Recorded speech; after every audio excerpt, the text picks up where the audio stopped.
La situation sanitaire en France est inquiétante. Emmanuel Macron a alors souhaité répondre aux interrogations des Français, et notamment celles des jeunes, en prenant la parole sur Instagram.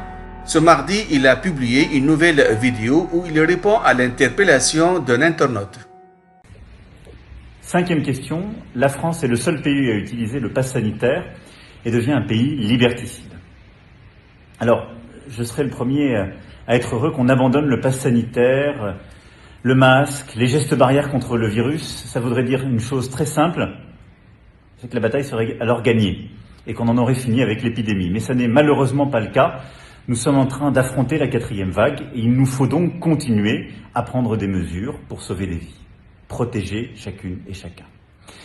Ensuite, c'est faux de dire que la France est le seul pays. Le Danemark, l'Italie, l'Allemagne, les États-Unis, beaucoup d'autres utilisent des formes d'organisation comparables au pass sanitaire. Nous sommes tous en train de nous battre contre ce fameux variant Delta qui va plus vite et qui est encore plus redoutable que les formes précédentes. Et pour cela, c'est bien évidemment le vaccin la solution.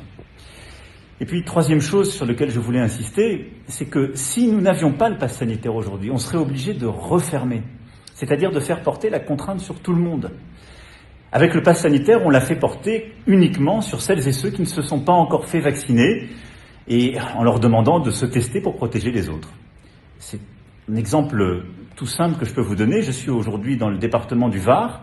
Le taux d'incidence est de 455. Ça veut dire qu'il y a 455 cas positifs pour 100 000 habitants. Avec ce chiffre-là, à l'automne-hiver dernier, rappelez-vous, nous aurions remis un couvre-feu, fermé les restaurants, les bars, les salles de cinéma ou de théâtre. On peut aujourd'hui les laisser ouverts et ouvertes grâce au pass sanitaire. Et puis enfin, une chose que je veux partager avec vous. Nous avons la chance dans notre pays d'être suffisamment forts, solides, pour indemniser celles et ceux qui ont des contraintes, accompagner les citoyens comme les entrepreneurs. Et surtout, nous avons pu acheter les doses de vaccins.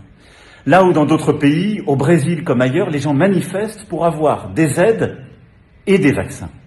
Alors ces vaccins que nous avons achetés, dont nous disposons, utilisons-les pour nous protéger et protéger les nôtres. Allons-y.